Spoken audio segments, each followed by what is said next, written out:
Hello everyone, welcome back to the rule of law. आज का जो हमारा टॉपिक होने वाला है हमारे आईपीसी के अंदर जनरल एक्सेप्शन में, हमने अभी तक 88 तक वीडियो कवर कर ली है। 90 में पहले कर चुका हूं। उसके बाद अब मैं जो टॉपिक डिस्कस करूंगा वो होगा सेक्शन 89 का।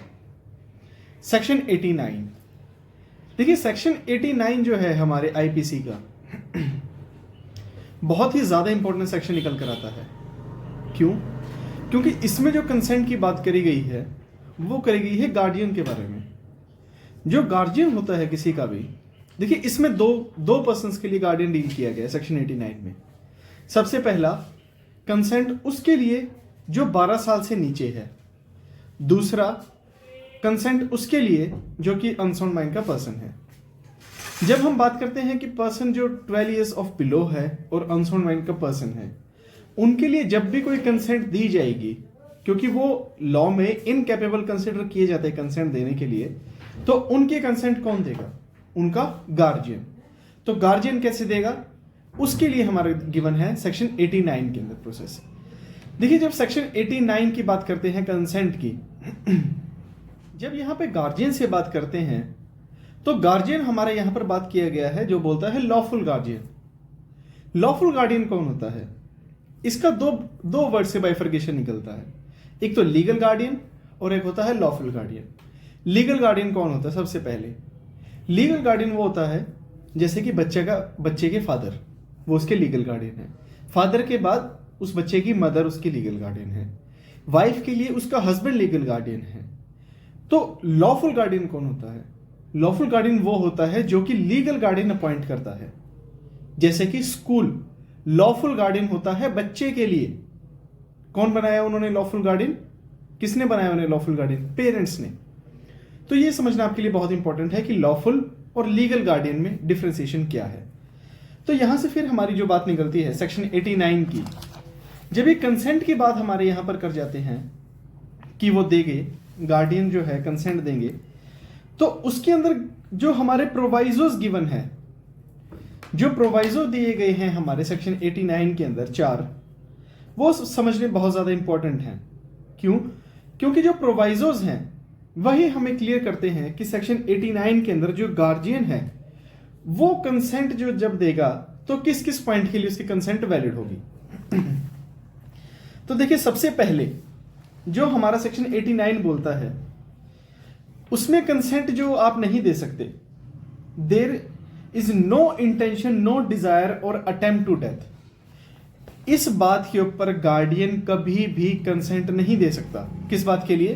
कि वहां पर इंटेंशन या डिजायर उसके उस पर्सन की डेथ करने का नहीं होना चाहिए। वो अनसाउंड माइंड पर्सन हो सकता है या फिर 12 साल से नीचे का बच्चा हो सकता है। इन दोनों के लिए इंटेंशन और डिजायर अगर डेथ करने की है तो वहां पर इस चीज के अंदर वो नहीं कंसिडर होगा। ये दोनों चीज नहीं होनी चाहिए सेक्शन 89 के लिए।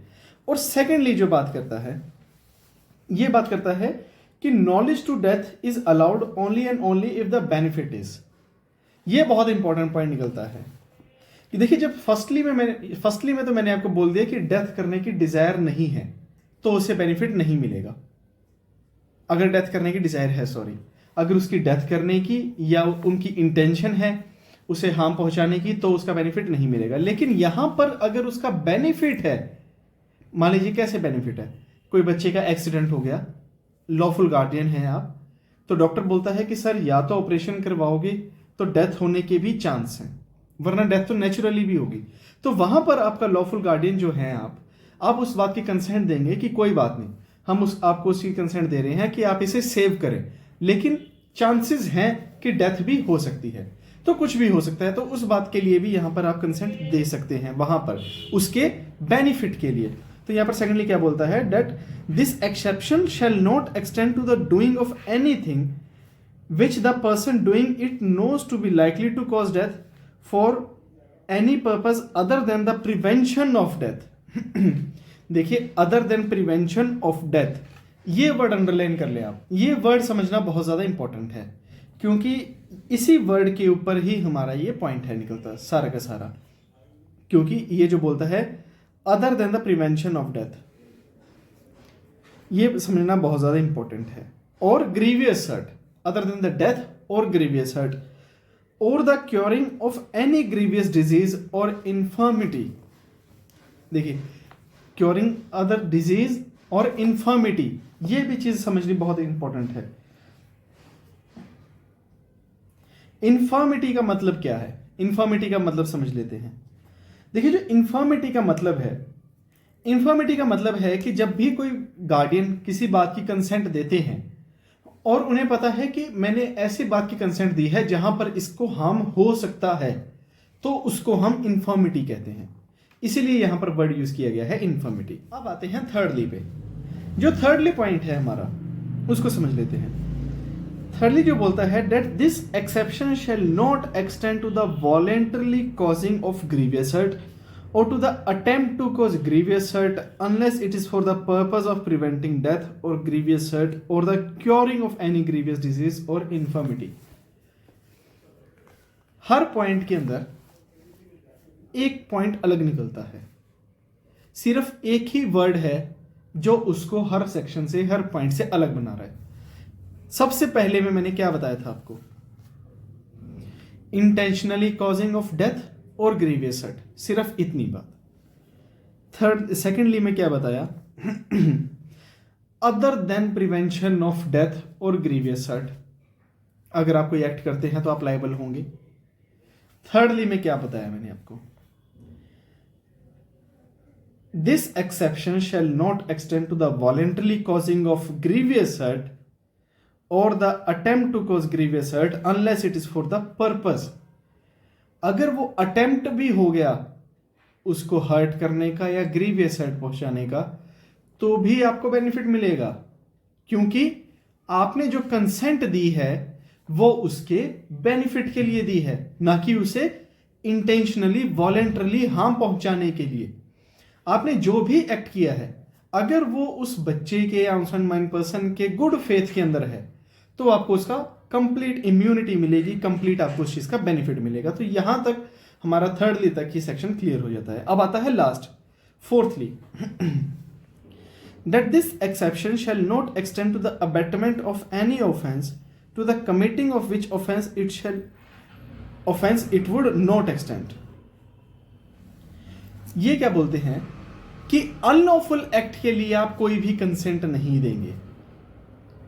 इसीलिए ही हमारा ये फोर्थली बताया गया है कि आपने कंसेंट, मान लो कोई, ठीक है, अगर कोई लीगल एक्ट है उसके लिए आपने कोई कंसेंट दी है तो जेन्युइन है, लेकिन अगर कोई अनलॉफुल एक्ट है जिसके लिए आपने कंसेंट दे दी, तो वहां पर आपको कोई भी बेनिफिट नहीं दिया जाएगा। अनलॉफुल एक्ट के लिए कोई भी आपको इम्यूनिटी नहीं दी जाएगी। तो गाइज, यहां से हमारा जो है, अच्छे से मैंने बहुत ही ईजी तरीके से आपको सेक्शन 89 बता दिया कि जो गार्डियन है वो कंसेंट देंगे, उनको बेनिफिट मिलेगा जनरल एक्सेप्शंस का। कैसे? जब वो कोई बच्चा 12 साल से नीचे होगा उस बात के लिए उसकी कंसेंट, और कोई अनसनमाइंड पर्सन है उसके लिए जब भी कोई कंसेंट दी जाएगी तो वहां पर भी उसको बेनिफिट दिया जाएगा।